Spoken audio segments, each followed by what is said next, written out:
etc., é muito pequeno. Por quê? Porque o dinheiro some na mão desses grupos privilegiados, né?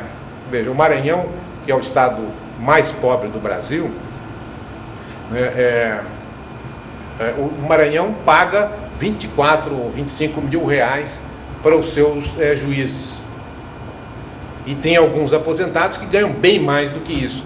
Quer dizer, num estado em que a maior parte das pessoas não atinge sequer o salário mínimo, né, nas pequenas cidades do Maranhão, 90% das pessoas ganham menos do que o salário mínimo. Mas, em compensação, os juízes ganham 20 e tantos mil reais. Né? Então, é preciso que a gente acabe com essa injustiça. Sem acabar com essa injustiça, o país continuará custando muito caro para o cidadão e o cidadão acabará recebendo muito pouco serviço e achando que o Estado está pequeno porque o que chega a ele é pequeno. O resto já foi comido pelos grandes. Eu queria acrescentar, Mário, que o Brasil é o quinto maior país do mundo, quinto maior economia e em superfície, em tudo. Mas não por isso eu acho que ele deveria ser um gigante também, a arrecadação para sustentar esse funcionalismo público e o tamanho do Estado aí gigante.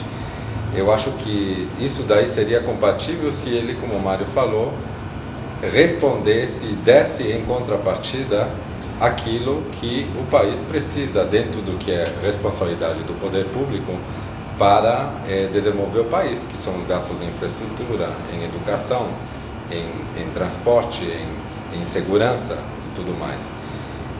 Então eu acho que esse fisiologismo que nós temos aqui no Brasil, que realmente aumenta essa dependência, faz esse jogo político aqui, eu não vejo a curto prazo que isso mude, a não ser por vontade política ou por alguma mudança abrupta nos valores ou que a pressão da sociedade realmente se transforme. Queria citar um exemplo aqui na América do Sul, que é o caso do Peru, que estava muito pior do que o Brasil há 10 anos atrás. Hoje é um país que cresce há 10, 9 anos, 8, 9% ao ano. E que, com um presidente que acabou de ser eleito, que já foi presidente do país e teve uma segunda chance também, decidiu, como primeira medida, o governo, isso já anunciado na campanha, mas sem detalhes, promover a redução drástica do tamanho do Estado. E isso se deu primeiro reduzindo o próprio salário em 60% e do primeiro e segundo escalão de todo o funcionalismo público, todos os ministérios e todas as autarquias em 50%. Então esse é um exemplo de vontade política de alguém que vai, peita e fala, eu estou propondo e estou decretando que seja reduzido. Então, assim como você pode decretar impostos, você também pode decretar que seja reduzido.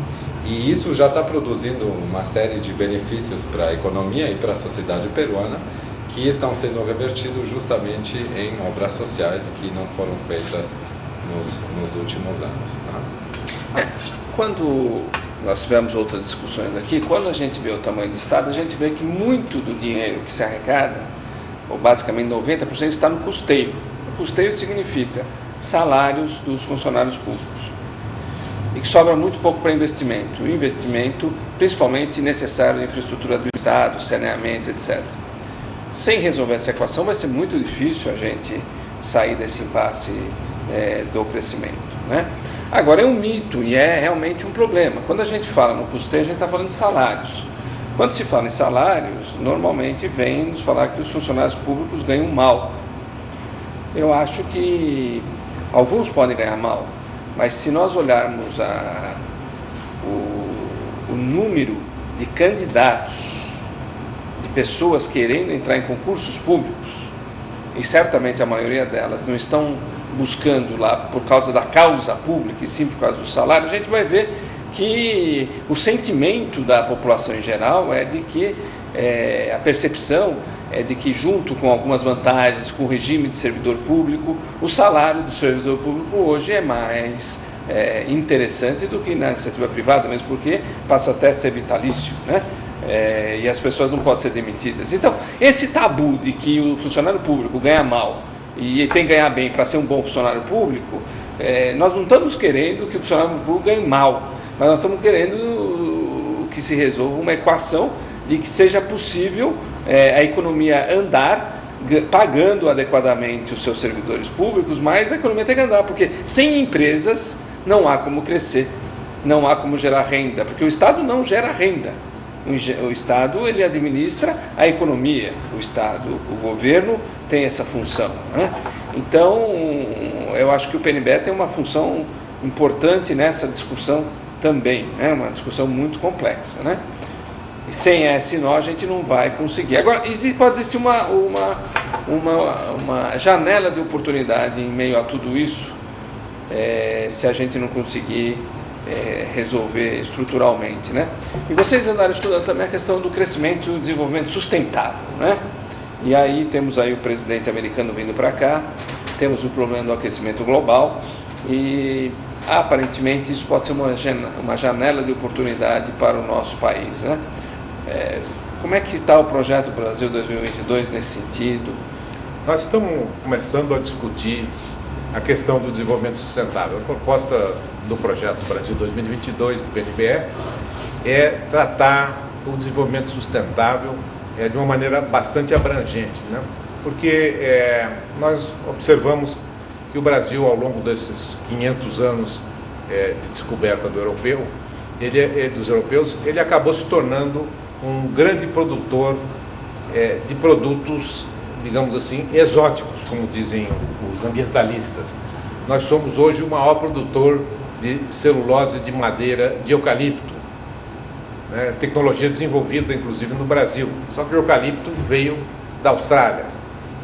Nós somos o primeiro ou o segundo, dependendo do ano, o maior exportador de soja e seus derivados, soja que veio da China.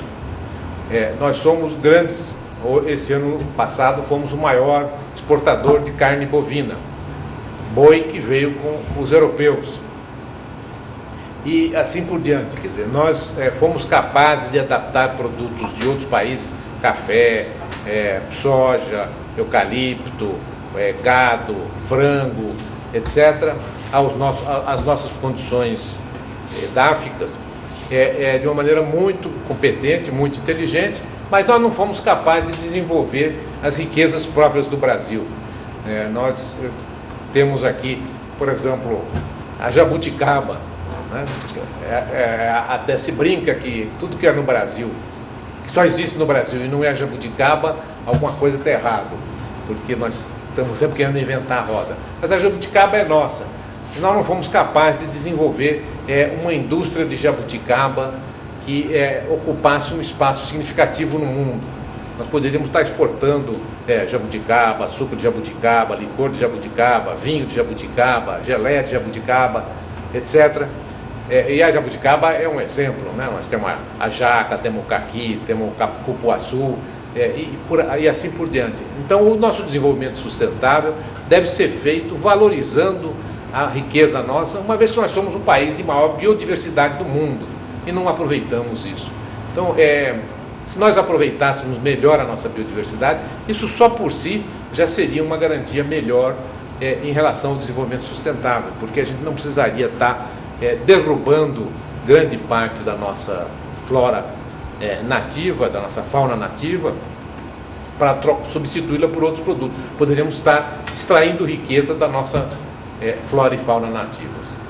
Agora, nesse aspecto, depois o Fernando vai falar, a globalização faz com que os valores sejam mundiais, né?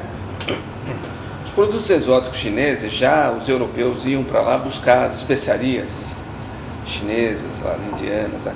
Esses produtos brasileiros, locais, eu vejo o palmito. O palmito é um negócio extremamente gostoso, mas não tem mercado. Tem um mercado difícil no exterior, porque os grandes compradores que têm poder de consumo não tem o hábito de comer jabuticaba, eventualmente, né? Então,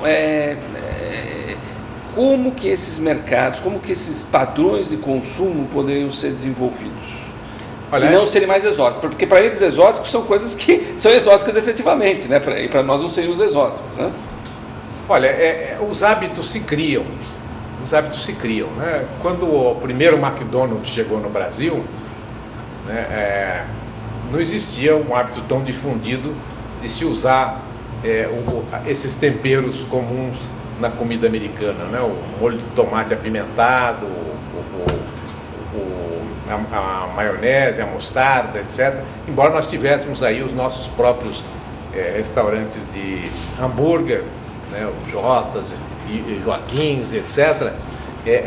Mas não era um hábito alimentar. Hoje qualquer criança pede um hambúrguer e chega lá e enche de molho vermelho e amarelo, que era um hábito americano, não era um hábito nosso. Né? E isso aconteceu no Brasil, aconteceu na China, aconteceu na Indonésia e assim por diante. Né? Como é que foi feito isso? Foi feito com investimento e abertura de mercado. Hoje nós estamos com algumas empresas brasileiras que foram competentes instalando rodízio em outros países. Nós temos rodízio brasileiro em várias cidades grandes dos Estados Unidos. Temos rodízio brasileiro em Pequim. Né? E os chineses estão comendo o nosso rodízio, os americanos estão comendo o nosso rodízio de carne e gostando. Então é uma questão de o governo apoiar empresas que possam levar os produtos brasileiros para fora. Eu acho que vai haver uma grande aceitação. Porque se você vai num bar e pede uma cervejinha, você pode comê-la com batata frita. Batata, aliás, que veio do Peru, que se tornou um produto mundial. Né? A gente pensar, né? A gente brinca até com os alemães, os poloneses, alemão batata, polonês batata, porque eles comem muita batata, Polônia, Hungria, aqueles países todos ali comem muita batata, mas a batata existe lá depois que a América foi descoberta, porque veio do Peru. Antes disso eles comiam arroz. E comiam macarrão que trouxeram da China. Né? Então, os hábitos alimentares são formados a partir da oferta do produto, né? Da oferta e, evidentemente, da propaganda. Você vai num bar e toma uma cerveja com batata frita, por que não toma uma cerveja com mandioca frita? Né? Que é mais gostoso, inclusive, do que a batata frita. Porque não tem esse hábito, ninguém difunde esse hábito. Né? Em vez disso, nós tivemos aí um ex-ministro, ex-presidente da Câmara, querendo botar a farinha de mandioca misturada na farinha de trigo, que é uma coisa que não tem uma compatibilidade tão significativa. Em vez de promover o uso da mandioca, como ela pode ser usada. O Mário tem razão. Enfim, acho que esses hábitos, né, se criam, os hábitos de consumo se criam. Obviamente que cada cultura está acostumada a algum tipo de alimentação, mas no mundo globalizado, eu acho que a alimentação também está cada vez mais globalizada. Então, nesse sentido, eu concordo. Eu acho que até dentro do nosso projeto de reformas, justamente é um dos papéis do Estado também ainda ajudar as empresas, as pequenas, médias empresas, a marketearem, a promoverem seus produtos no exterior.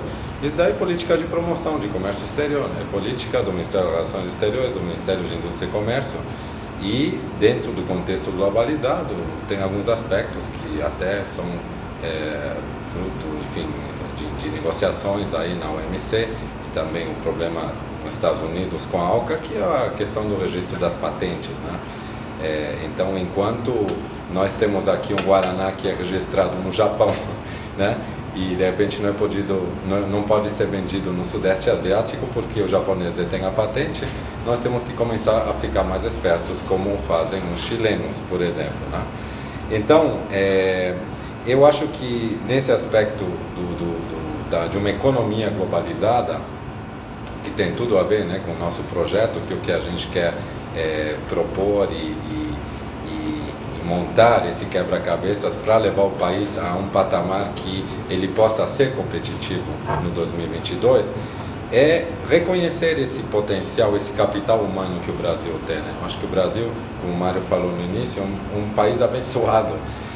Tão abençoado que as pessoas, que o maior capital que nós vamos ter no futuro são as que fazem a grande diferença. Eu acho que o maior produto de exportação do Brasil é o brasileiro, são as pessoas, né? Quando você vai no exterior, seja passeio ou morar, você naturalmente é aceito pelo fato de ser brasileiro e, claro, também pelo tudo aquela imagem que vem por trás, que é o futebol, é o samba, é a boa música. Algumas poucas coisas ruins, mas eu acho que a maioria são coisas positivas. Então, acho que é isso que o Brasil tem que saber aproveitar um pouco mais no futuro. Além de transformar também os produtos, né, as matérias